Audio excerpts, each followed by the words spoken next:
Hello everybody and welcome to the webinar. Today we're going to talk about the 10 most widely used functions in Excel for small businesses and how to properly use them. Many people get confused with the formulas and functions in Excel, and I think you'll see that today's webinar will really clear that up and allow you to maximize Excel for your small business. My name is Tomfragale. I'm the instructor today. A little bit about my background. I went to LaSalle College in Philly and Central High School in Philadelphia. I've had 25 years of database programming and consulting experience in corporate America, and I've been a corporate trainer now and a consultant in Access and Excel and Visual Basic and those different topics that you see on the screen. You can always reach me at the number that you see on the screen. So that's my background. I've been doing this for a long time. So let's get right into it, and I'm going to switch over to Excel now. First of all, I want to show you a very powerful function that's called an if function. And the if function basically means this. If a condition is true, we want something to happen, and if the condition is not true, we want something else to happen. So I'm going to go over to cell G1. Here we have a basic Excel spreadsheet, and I'm going to type in the word sales tax just to label that column. Now, in Pennsylvania, where I live, and probably in other states, when you go to the grocery store, if you buy groceries, then there's no sales tax when you buy groceries. So let's say in our example, if it's a dinner item in column F, then there's no sales tax. Otherwise, let's say it'll be 6%, which is the sales tax in Pennsylvania. So we're going to type in the formula. Now, I'm going to zoom in so you can really see what I'm typing in. I'm going to zoom in a little bit there for you. There you go. That's a little bit better. And I'm going to type in equals if, open parentheses. All these functions would have the equal sign and then the function name, and then the function parameters will be within the parentheses. Now notice how the if has three parts of the function. Right now we're on the logical test. So in this case, I'm going to say if F2 equals dinner, and I'm going to type in dinner. The word dinner has to be in quotes here because it's a piece of text, and anytime that you have text in these formulas, usually it's going to be in quotes. Now the parts of the formula will be separated with a comma, so I'm going to type in a comma there. Now it says value if true, so in other words, if that is a dinner item, we want something to happen, so I'll type in 0. I'll type in another comma. And now it says value if false. So if it's not a dinner item, then we're going to take the amount for that row, which is E2, times 6%. And just so you can really see that, I'm going to make it a little bit bigger for you. We're going to zoom in again. So as you can see, the formula says equals if, open parentheses, F2 equals dinner, and the word dinner is in quotes, comma 0, comma E2 times 6%, close parentheses. So what that really means is, if it is a dinner item, they're going to get 0 sales tax, otherwise they'll get 6% of the amount. When I hit the enter key, you can really see how, in this case, it came up as 0 because it is a dinner item, so that is correct. So what I'm going to do is I'm going to copy that all the way down. The way I'm going to copy it down is with the black cross that you get in the corner of the cell. That's called the autofill or the speed fill. Now you could drag the black cross back down. You could drag it, but a quick way is you double click in the black cross and it'll go all the way down. Now that only works if there is something to the left of that column, which you can see that there is. So it went all the way down as far as that column. Notice how some of them are zeros, and some of them have a real number, because the ones that have a real number, notice how it's not a dinner item for that row. So the if really did work. Here's a 0, because for that row it is a dinner item in column F. Now one thing I'm going to do is I'm going to make column G look better. So I'm going to highlight column G, and let's say we'll just make that a normal number. So up here on the home toolbar, of course we'll change the format and we'll make that a number, which will have 2 decimal places. So come over here, take a look at the F. The F equals if, open parentheses, F2 equals dinner, comma 0, comma E2 times 6%, close parentheses. Now let's try another variation of the if. The next function that I want to show you is called an OR. And an or is going to work like this. What if it's dinner or lunch? If either one of those are true, then we'll make it 0 for the sales tax. Or let's even go with breakfast, lunch, or dinner. So once again, let me zoom in for you so you can really see what I'm about to type. And I'm going to go and edit that formula. So in this case, I just clicked on the formula bar, of course, right? And you can watch over here. I'll even make that column bigger so you can really see what's happening with that. So I'm going to click onto the formula bar, and now we can see the formula a little bit better if you notice where my mouse is. So to make an or, we're going to include that within the if. So I'm going to say equals if, and then open parentheses. I'm going to type in the word or, open parentheses. Now the or has different logical statements. So I'll say F2 equals dinner, comma, F2 equals lunch, and the word lunch is also going to be in quotes, comma, F2 equals breakfast.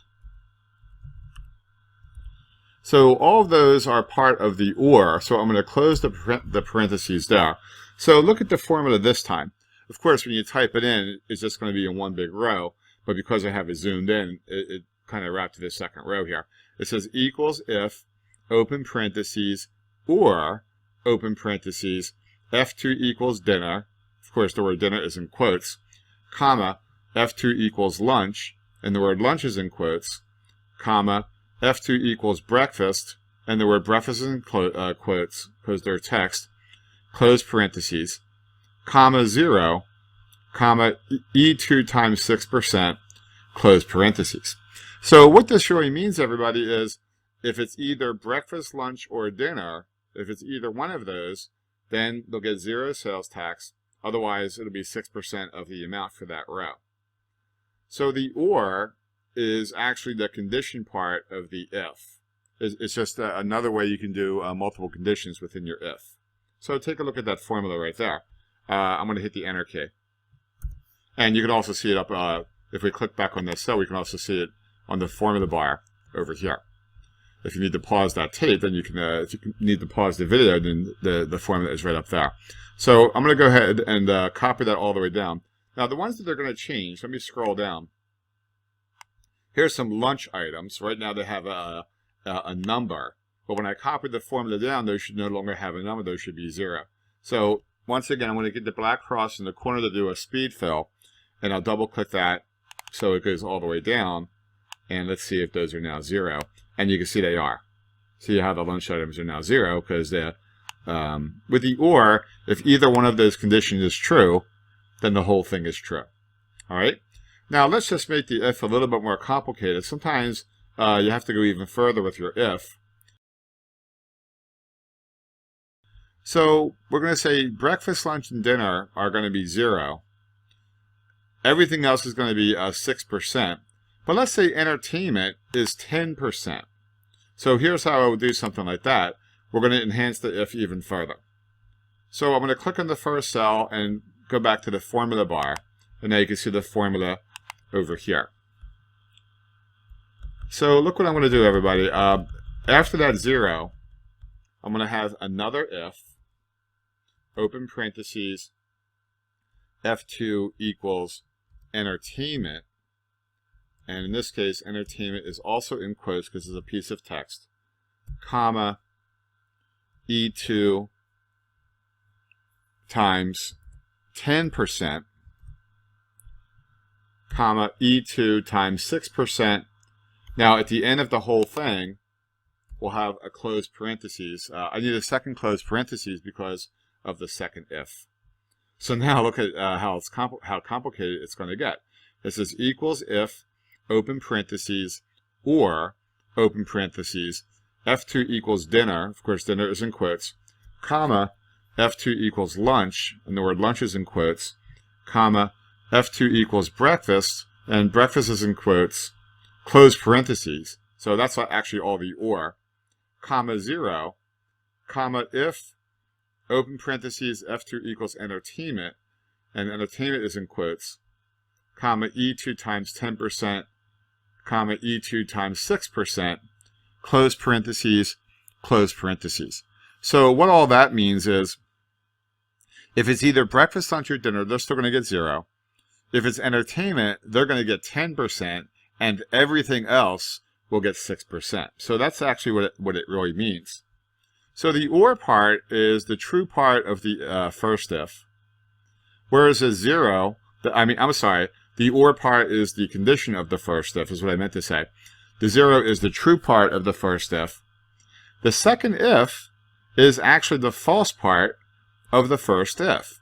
It's not even going to get to that second if, logically, unless it's neither breakfast, lunch, or dinner. So if it's neither breakfast, lunch, or dinner, then the second if will come in. So F2 equals entertainment, that's the condition of the second if.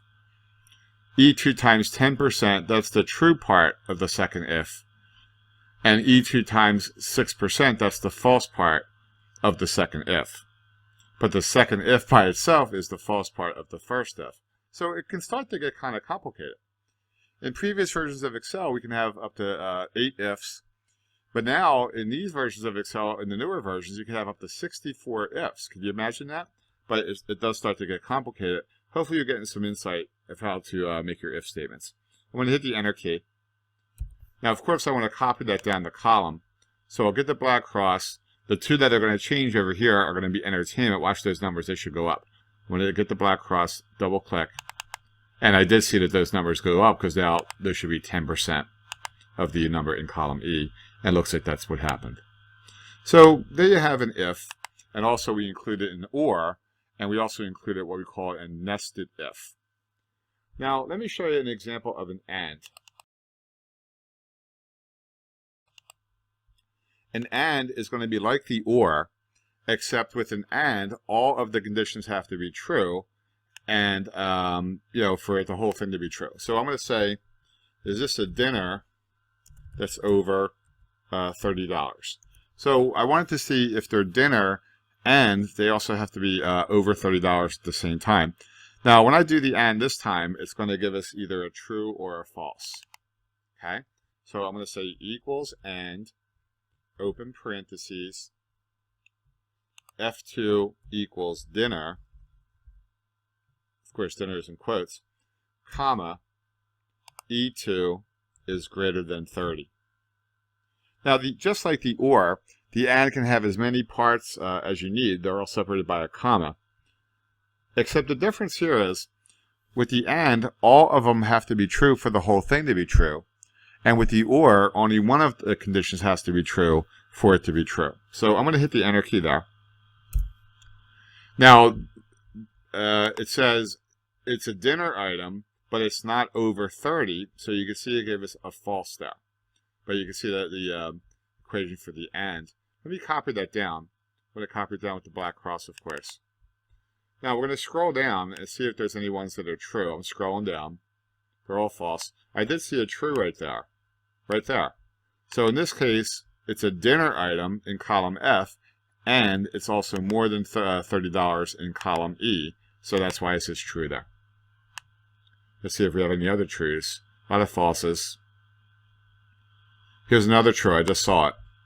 All right, that one's a dinner item, and it's also over $30. Here's a dinner item, but the amount is less than 30, so the AND is false because both of the conditions have to be true for the whole thing to be true.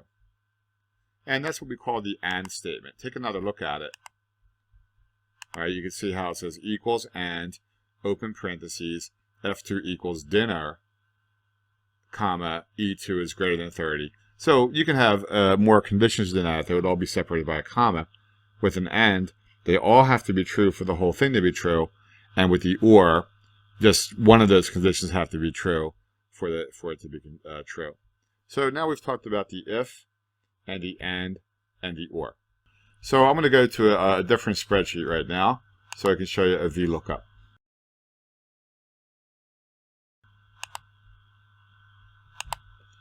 Okay, in this case, everybody, here we have a list of names.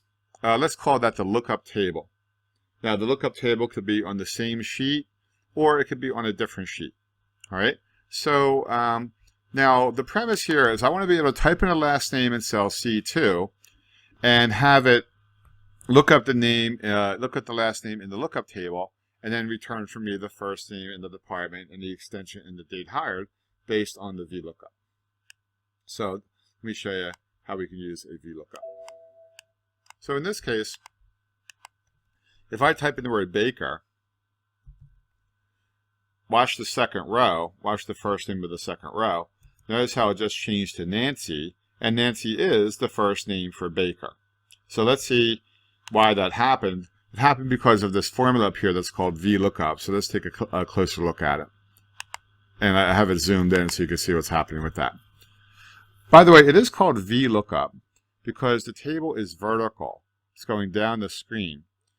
When the table is going across the screen, then we would use an H lookup, and H is for horizontal. But this one is vertical, so we use a Vlookup. In other words, look at the table. It's going down the screen. Usually the Vlookup has 4 parameters. Sometimes it has 3, and I'll show you one of those as well. The first parameter of the Vlookup is what you're trying to look up. It says C2, which is the name Baker over here. So the first parameter of the Vlookup is what you're trying to look up. The second parameter of the Vlookup says C7 through G15. That's where the table is. All right, so it would be C7 all the way over to G15. Now that table can be many, many columns across and many, many rows down. And that table can also be in a different sheet. I've seen that many times. The most important part about the table is the first column. That's where you really have to match. So if you're trying to look up part numbers, the first column of your lookup table has to be part numbers. If you're trying to look up PO numbers, then the first column of your table has to be PO numbers. So it's very important that you see that connection. So here is a C7 through G15. That's where the lookup table is. And again, the most important part about the lookup table is the first column. In this case, column C. That's where it really performs the match. Now you see the number 2 in the third parameter. That means when you find the appropriate row, I want the second column of information. So the last thing will be the first column, the first name is second, department is third, extension is fourth, and date hired is the 5th column. I want the first name. The first name is the second column of that table, and that's why we have the number 2 there. So that number 2 means when I find the appropriate row, I want the second column of the table. All right. So in this case, which happens to be the first name. Now you see the word false at the end. That means we want to do an exact match. Let me show you what that means. So I'm going to go ahead and instead of Baker in cell C2, I'm going to type in Becker. And notice how it says NA. NA means not found or not available. It says that because we were looking for an exact match. I can see up there it says the word false, which looks for an exact match. It didn't find an exact match, so it says NA or not available. Let me go back and type in Baker again. And now it finds the name. So take another look at the Vlookup. Equals Vlookup, open parentheses. The C2 is the cell or the value that you're trying to look up. In this case, the word Baker, C2. The second parameter is where the lookup table is. It says C7 through G15, which is down here. That could be on a different sheet. It could be many, many columns across and many, many rows down. The most important part about the table is the first column. All right, that's where it performs the lookup. The number 2 means when I find the appropriate row, I want the second column, 1, 2. So that's the first name. And false means we want to do an exact match. Now let's take a look at cell E2. E2 has almost the exact same formula, except here it has the number 3 instead of the number 2. That means when I find the appropriate row, I want the third column instead of the second column. So that's going to return to the department for that same row. Let's take a look at F2. And F2 has almost the exact same formula, except it has the number 4 there instead of the number 2. So this time it'll return the 4th column from that same row, which is going to be the extension. And then if I double click on G2, notice how G2 has almost the exact same formula, except it has the number 5 in the third position, so that it's going to return the fifth column, which is going to be the date hired. That's why when I typed in the last name of Baker, this time I'll type in Ellis. Notice how they all change because they're all using the Vlookup. There's 4 different Vlookups there. One Vlookup can only give you one piece of information at a time. So people will try to fight this all day. They'll try to make the Vlookup give you more than one piece of information. That really isn't going to happen. So if you need 4 different pieces of information from that field, from that lookup, then I need 4 different Vlookups, as we can see. All right. Now let's try something else. Over here, I'm going to type in Becker, and you can see Becker is not on the list, so it gives us an NA. What if your boss says, okay, well, I want that to say something different than NA? Here's what we can do about that. I'm going to click on that cell. In fact, I'll double click on it so you can see the formula again. There's a way to check for an error, and that formula is called if error. And that'll search for any kind of error, including the NA. I'm going to do open parentheses. I'm going to go to the end of the Vlookup, and I'll say comma, not found, close quotes, close parentheses. So the whole thing says equals if error, open parentheses, Vlookup, open parentheses, C2, comma, C7 through G15, comma 2, comma false, close parentheses, comma, open quotes, not found, close quotes, close parentheses. So what all that means is, if the Vlookup gives you an error of some kind, including NA, then put the word not found there. If it doesn't give you an error, then just put the real value of the Vlookup. So let's see what that does for us. So notice how I have Becker there, and instead of saying not found, instead of saying NA, it says not found because of the if error statement. If I type in Baker, it'll give me the real value of the Vlookup. If I type in Becker, then it'll say not found, all right, instead of NA. These all still say NA because I would have to change those formulas as well with the if error. Now let's take a look at another kind of Vlookup. So I'm going to go to the sheet down here that is called Vlookup. Now this kind of Vlookup doesn't require an exact match. So this is going to look up the salary in the table and return the appropriate tax rate. So I'm going to type in 40,000. Now it says 31%. Let's take a look at this Vlookup. I'm going to zoom in there for you, and I'll zoom in on the sheet so you can see that better.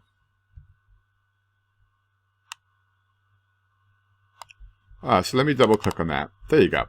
So again, that would be on one line, but because I zoomed in, it made it into multiple lines. It says equals Vlookup, open parentheses, B2, which is going to be the 40,000. That's what I'm trying to look up. D2 through F7. That's what I have in light blue over here. That's where the table is. All right, let me show you a column F there. And then the number 3 means when I find the appropriate row, I want the third column. 1, 2, 3. So it's going to return the tax rate. Now notice how this Vlookup only has 3 parameters, whereas the other one had 4. Let me show you why. The 4th parameter is actually optional. So I'm going to click in that cell, everybody, and I'm going to click on this FX over here, which is going to bring us back to the function screen. Now, when you're looking at the function screen, like this, if the parameters are in dark black, that means they're required. And if the parameter is in light black, like this one, that means it's optional. So the reason I don't have to have the 4th parameter is because it's optional. You can tell because it's light black. I'm going to click right there, and look what it says. Range lookup is a logical value. To find the closest match in the first column, sorted in ascending order, then you would put true there. Or if you omit it, like it is right now, it's going to assume that it's true, which means it's going to find the closest match without going over. To find an exact match, then you would type in false there. So when it's empty, or when it says the word true there, it's going to find the closest match without going over.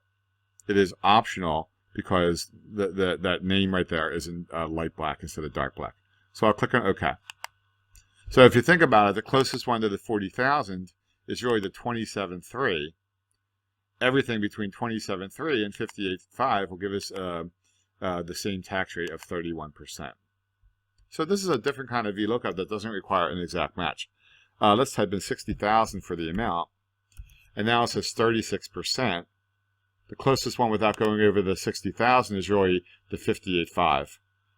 Everything between 58.5 and 131.8 will give us the same tax rate of 36%. So when you look at the VLOOKUP, if it doesn't say the word false at the end, or if the fourth parameter isn't there at all, then that means we can do the closest match without going over.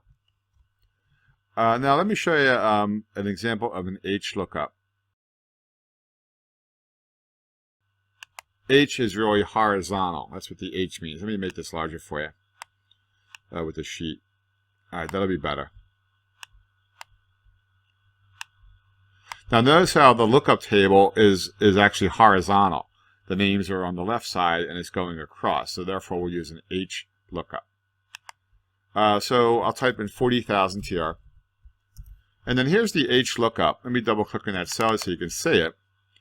It says equals Hlookup, open parentheses, B2. So the first parameter is still the cell you're trying to look up, comma E1 through J3. Basically what I have in light blue over there, E1 through J3. Now the number 3 here, now it's going to go to the third row down. Before the 3 meant the third column across in the VLOOKUP, but in the Hlookup, the 3 means the third row down once we find the appropriate column. And then close parentheses. Now this one also would, if you wanted that to be an exact match, you would type in the word false there at the fourth parameter. So it's very similar to the VLOOKUP. It's just that the table is now tilted on its side, so the Hlookup makes those adjustments. If I type in 60,000 here, it says 36%. Just like with the VLOOKUP, it found the closest one without going over, which is right here. And then everything between 58.5 and 131.8 will give us the same tax rate of the 36%. So the Hlookup is very similar to the VLOOKUP, except it's tilted on the table is tilted, so you have to make the adjustment accordingly with the Hlookup. Here you have the cell that you're trying to look up, B2, the range where the table is, in this case E1 through J3, and the number 3 means when I find the appropriate column, I want to go to the third row down, 1, 2, 3. All right, which is going to give us the tax rate. Again, if I wanted an exact match here, just like with the VLOOKUP, I would put the word false as the fourth parameter. So hopefully you got some ideas about the Hlookup and the VLOOKUP. The SUMIF is so powerful because let's say I want a sum of all the ones that are dinner in column F. The SUMIF is going to give us a conditional sum. So I'm going to come over here and I'm going to type in the word dinner, and we're going to use that in our criteria for this formula. So let me scroll over there a little bit. I'm going to say equals SUMIF, one word, no spaces, open parentheses. Now notice how the SUMIF has 3 parts. First thing it says is a range. So the range is going to be maybe a column of data or a row of data. In this case, I'm going to pick on column F. That's where all my expense types are. I'll type in a comma. Now the second thing the SUMIF is looking for is the criteria. And that's why I typed in the word dinner right there. That's what we're looking for. And then I'll type in another comma. And then it says sum range. The sum range means when I find the rows that are actually dinner in column F, what other column do I want to add up? I want to add up the numbers in column E. So typically the sum range is going to be some kind of number, like column E. So I'm going to close that. I'm going to close that parentheses. The whole thing says equals SUMIF, open parentheses, F colon F, comma, J2, comma, E colon E, close parentheses. So what that means is we're going to go to column F over here where all the expense types are. We're going to find the ones that are equal to dinner, and for the which is cell J2. And then for those that are dinner, we're going to add up the corresponding amount in column E. So basically, it means we're going to sum up all the items that are dinner items. When I hit the Enter key, we get some kind of number. All right. Now, take a look at that formula again. Equals sum if, open parentheses, F colon F is where the range is, comma J2, that's what we're looking for. That's why I took the word dinner. Comma E colon E, that's the number that you want to add up for those that meet the criteria. And then close parentheses. Now, the way I did this, it's really interesting. It'll become really flexible. First, I'm going to put the word sum there. I'll put the word count there, and then average, because we're going to do a count if and an average if as well. Now, watch what I'm going to do. I'm going to change this one to lunch, breakfast, hotel. I think in that list I had taxi and snack. And let's say, I think I had train in there as well. So watch what I'm going to do. I'm just going to get the black cross and drag it down. And now I have the sum for all of those categories as well. So the way I did that formula, by pointing to cell J2 with my criteria, then I could just copy it down. And now I have the sum for all the other categories as well. So the sum if is really a great way to get sums, or conditional sums, from your data. Now, the count if is going to work in a very similar way. I want to find out how many are dinner items. So I'll say equals count if, open parentheses. Now notice how it's looking for the same kind of criteria as the same kind of parameters as the sum if, but the count if only has two parameters. The range is still going to be column F. I'm going to highlight column F, where all the expense types are. And then I'll type in a comma. And then the criteria, see I was looking for the criteria, that's still the word dinner, which is cell J2. And then I'll close the parentheses. So the whole thing says equals count if, open parentheses, F colon F, comma J2, close parentheses, and I'm going to hit the Enter key right there. So that's going to be the physical count, how many are dinner items. And I'm going to copy that right on down with the black cross, as we can see. And now we have the count for the other categories as well. So now this can work with a huge, huge list of data. It could be like hundreds or thousands or even hundreds of thousands of rows down. Take a look at the count if again. Equals count if, open parentheses, F colon F, that's where the data is. That's a column or a row of data. Comma J2, that's what I'm looking for. I'm looking for the word dinner, close parentheses. So that really means give me a physical count, how many items in column F are equal to dinner. And you can see we got the result there. Now, to round out these three formulas, we have one that's called Averageif. So the Averageif is going to be the average, what's the average of the dinner items, and it's going to work very similar as the other two. So I'll say equals average if, open parentheses. Now, in this case, notice how the average if is looking for three parameters, and it's the same three as the sum if. So the first thing we're looking for is a range. Once again, I'll pick on column F, where all my expense types are. I'll type in a comma, and now the criteria is going to be the word dinner again, J2. I'm going to type in another comma, and we'll get the average range. That means when I find the ones that are dinner, what column do I want to average? And I'm going to average column E. So very similar to the sum if. And at that point, I'll close the parentheses. So it says equals average if, open parentheses, F colon F, comma J2, comma E colon E, close parentheses. And that means you already take the average of the dinner items. And we have a number there. And then we're going to copy that down so we have the average of the rest of them as well. So just so you can see what my data looks like, I just have different columns of data, rows and rows of the expense types. And you can kind of get an idea. I have many transactions here all the way down.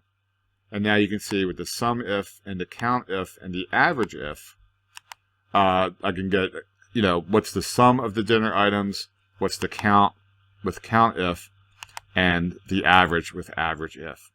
3 really powerful functions there to help you get great results from a huge list of data. Let's say I'm going to type in the word France here. Now, if you want to get a condition, if you want to get a sum based on more than one condition, we'll do a copy there. If you want to do a sum based on more than one condition, you can do a Sumifs with an S at the end. So I'll say France totals for each category, just as a column title.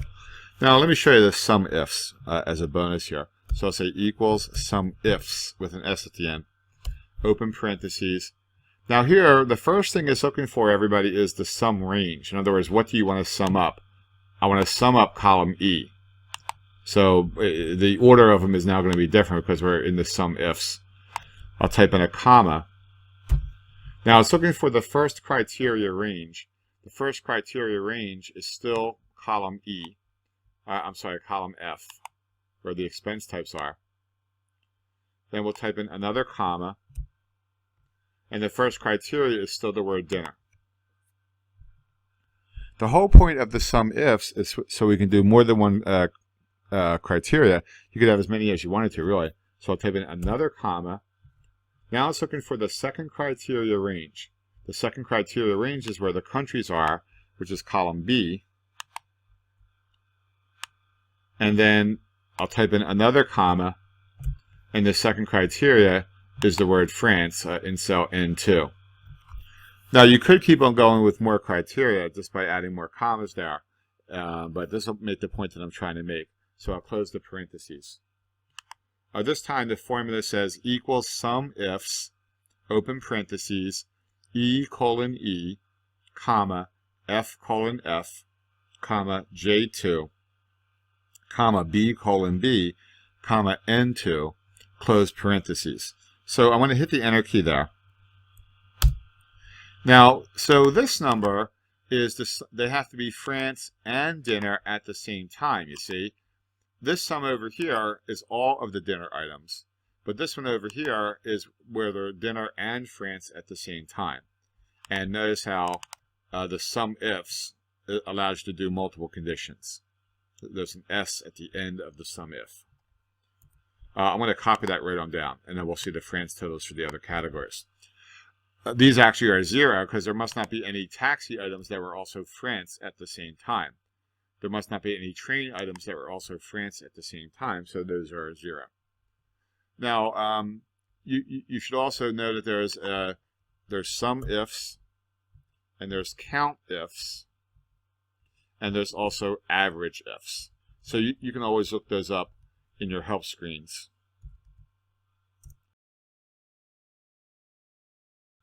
And to get a list of all of your functions in Excel, click on a blank cell somewhere and then pick on this FX. And that gives you a list of all of your functions, and you can search for them up here or find them by category. Right? So I just wanted to give you where I'm finding a lot of these items from. This I just picked on that FX right over here, and that gives you a list of all of your functions. So you can search on them or you can find them by category.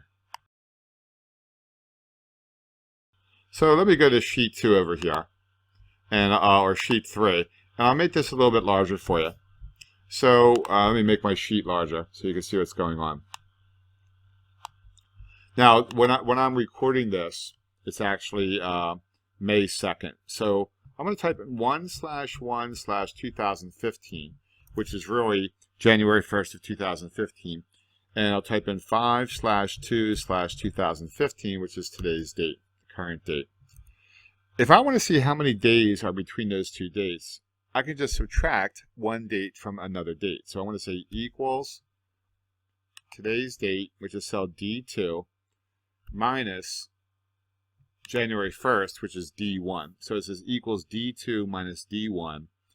When you subtract one date from another date, it gives you the difference in days. But that is really calendar days. Now, I'd also like to do business days. So let me show you how you can do business days, like how many business days are between those two dates. The 121 is the number of calendar days, and I just have to subtract. Look at the formula again. I just say equals D2 minus D1. Now, in this case, everybody, to get the number of business days, we're going to get the network days function. And I'm even going to go back to that fx I just talked about. So I'll type in the equal sign, and I'll pick on this fx. Now, this happens to be under the date and time category. So I'm going to click on the pull down, and I'll pick on date and time. And these all have to do with managing your dates and times. So I'm going to scroll down, and I'll pick on network days. That started in Excel 2007.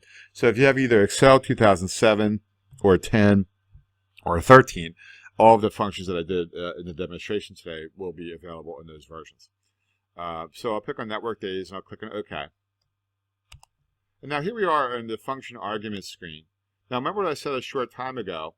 When they're in dark black, they're required, and when they're in light black, they're optional. In fact, I don't have the holidays right now, so that's good that that's optional because I don't have this. For the start date, I'll pick on January 1st, which is D1. And for the end date, I'll pick on today's date, which is D2. I'm going to leave the holidays blank. We'll have those shortly because I can leave it blank because it's optional. I can tell it's optional because this title is light black as compared to dark black, like over here. So I'll click on OK. So it's telling me there's 121 calendar days, but there's 87 business days. So that actually took off the Saturdays and the Sundays. So look at the function. It says equals network days, open parentheses, D1, comma, D2, close parentheses. So that was able to give us, that took off the Saturdays and Sundays. Now let me show you how you would include the holidays. So I'm going to type in some of the holidays that we've had so far in the United States this year. So I'll type in 1/1/2015. That was New Year's. So of course you might be in a different country or even in a different company or something. You might have different holidays. So then here I'll type in January we have Martin Luther King Day. I'll type in 1/19/2015. Now notice how we get the pound signs. That just means I have to make that column bigger. So to make that column bigger, I'm going to go between letter G and H, get this other black cross, and then I can double click there to make that column bigger. And we're going to call that one Martin Luther King Day. In February, we had President's Day here in the States. That was the 17th. All right, we'll type in President's Day there. Then we just had Good Friday, and that was the 3rd of April. And that was a Good Friday. Now, I could type in the rest of the dates, the rest of the holidays for the year, and that's what you would really do. But this is all I'm going to need because those are the holidays that have occurred so far this year. But when you really do this, you want to type in a complete list of holidays for the whole year. And each company or each country might have different holidays, of course. So you'd make sure you look in a calendar and get the appropriate holidays. But this will do the purpose. Watch how I'm going to include those in my formula. I'm going to click back on the 87, and I'm going to click on the FX over here to go back into the function screen. So look, everybody, I'm going to pick on the space where it says holidays, and I'm just going to highlight that column of holidays over there, and that'll incorporate that into the formula. Now, before I did this, I know the number was 87. When I click on OK, notice now the number is 83. So that now includes Saturdays and Sundays and even the holidays. So that's the true number of business days between the two dates. Let's take a look at the formula. It says equals network days, open parentheses, D1 is the start date, which is January 1st, comma D2, that's the end date, which in my case is May 2nd, comma G1 through G4, And that's where I put the list of holidays, close parentheses. So that really is going to show you the list of the number of business days between two dates. If you just subtract one date from another, like we did over here, then that shows you the number of calendar days. But when we use the network days function, then it shows you the number of business days as well. One more I want to show you. Here's how I can get today's date. Of course, you can type it in. There's a keyboard shortcut that we can use. It's called Control Semicolon. Control Semicolon, I just did that, and it gives us today's date. By the way, just as a bonus, if I do Shift Control Semicolon, Shift Control Semicolon, that gives me the current time. All right, so those are handy. Control Semicolon gives you the current date, and Shift Control Semicolon gives you the current time. Now, both of those come from your computer clock. So if you try that at your office or at your home, if it comes up with a different date than what you're expecting, it's because your computer clock is not set properly. But here's one I want to show you. It's called equals today, open parentheses, close parentheses. Now, that also gave us today's date, but here's the difference. This one is hard-coded. So if I saved the spreadsheet and came back into it tomorrow, that one would still say 5-2. That one's hard-coded, as you can see up here. It's not really a formula. This one, on the other hand, the today function will always be the current date of when you open up the spreadsheet. So if I save the spreadsheet and open up this one tomorrow, then this one would say 5-3. Because of the today function, that's always going to be the current day's date. Now, if you always want it to be the current time of when you open up the spreadsheet, you can say equals now, open parentheses, close parentheses. The now is going to give it a date and the time stamp. See how it has the date and the time. Now, if I were to open up this tomorrow, it would give me the current date and the current time of when I open up that document. So that'll always stay up to date as well. Here we have one that's called today, which would be the current day's date. That's a built-in function. And here we have one that's called now. That'll give you the date and the time. I want to thank you guys for attending. It was really my pleasure to be with you today. If you'd like to contact me, you can see my contact information is right down there. Thanks a lot, everybody. Have a great day.